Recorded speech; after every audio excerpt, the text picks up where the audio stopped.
Pronghorn Construction started roughly 4 or 5 years ago. Ryan started the business doing small flat work, concrete, sidewalks, driveways, curb and gutter.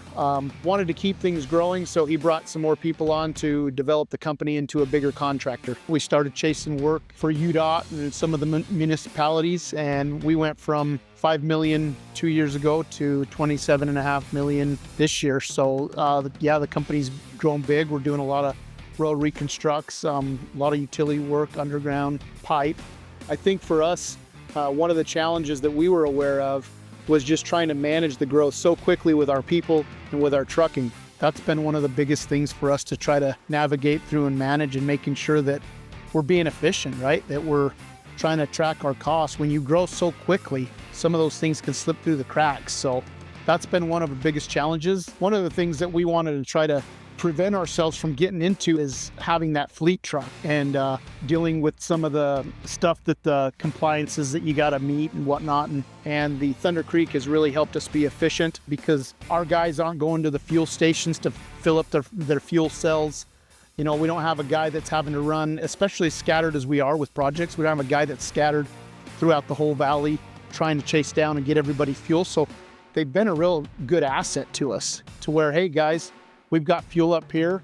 You know, the superintendent can get it down the hill on a weekend, get it filled, topped off, and back up to a project. And so it was one of the better investments that we've made that really helps us be efficient and not waste a lot of time and money.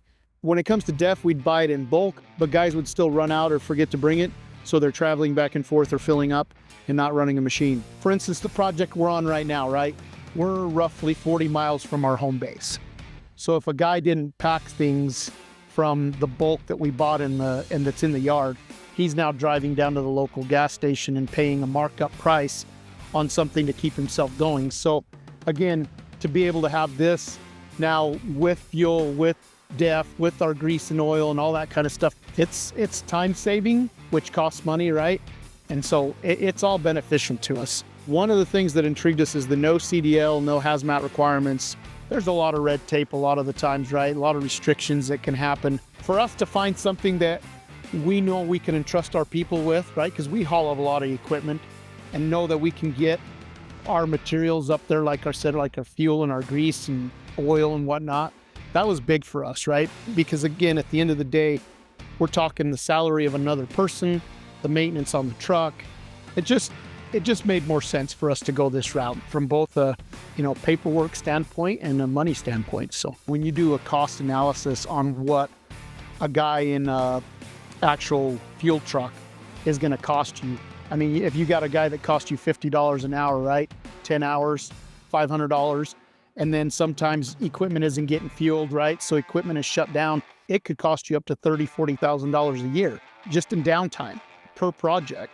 And so for a company our size, where every dollar counts, when we're looking at 70, 80, even sometimes upwards of $100,000 in cost, just because we've got a guy running across the valley and projects aren't getting done on time, schedules aren't being met, it's a big deal. One of the things that we try to do with our guys, right, is try to teach them that the equipment pays your salary, right? So if you're not taking care of your equipment, you're not putting grease and all the fittings and everything, taking care of everything, it's going to break down on you, right? So the Thunder Creek is awesome, but this makes it easy. There's no excuse for why your equipment isn't fueled, why you're not ready to go for the next day, why you're wasting time at a gas station. Get the right tool for the job, right? And that's part of it.